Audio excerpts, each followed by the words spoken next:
माननीय सदस्य श्री कार्तिक चंद्र पाल जी। नमस्कार মহাশয়, 2008 সালে প্রয়াত কেন্দ্রীয় মন্ত্রী প্রিয়ঞ্জন দাস মুন্সি এই জেলায় সাংসদ থাকাকালীন এখানে এইমস হাসপাতালের অনুমোদন হয়েছিল। পরবর্তীতে সেই এইমস হসপিটাল নদিয়ার কল্যাণীতে স্থাপিত হয়। 2024 সালে আমি সাংসদ নির্বাচিত হওয়ার পর কেন্দ্রীয় স্বাস্থ্যমন্ত্রী মাননীয় শ্রী জগৎপ্রসাদ নাড্ডাজিকে রায়গঞ্জের দ্বিতীয় এইমস হাসপাতালের অনুমোদনের জন্য অনুরোধ করি।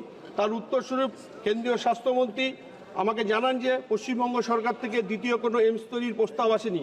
পরবর্তীতে আমি পশ্চিমবঙ্গের সম্মানীয় মুখ্যমন্ত্রীর কাছে অনুরোধ করি রায়গঞ্জের জন্য দ্বিতীয় এইমস হসপিটালের একটা আবেদন করার জন্য, এবং তার সাথে আমি আপনার কাছে অনুরোধ করছি ম্যাডাম যে রায়গঞ্জে এইমস হসপিটাল হলে শুধু রায়গঞ্জ নয়, গত উত্তরবঙ্গ যেমন উপকৃত হবে, পার্শ্ববর্তী রাজ্য বিহার, ঝাড়খণ্ড, আসামের মানুষও উপকৃত হবে এবং সুচিকিৎসার সুযোগ পাবে।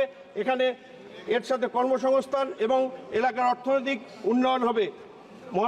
মহাশয় আপনার কাছে আমার অনুরোধ, আপনার মাধ্যমে ভারতবর্ষের যশস্বী প্রধানমন্ত্রীজি এবং কেন্দ্রীয় স্বাস্থ্যমন্ত্রীকে অনুরোধ আমার উত্তরবঙ্গের সাথে রায়গঞ্জ লোকসভায় এইমস স্থাপনের জন্য। নমস্কার ম্যাডাম।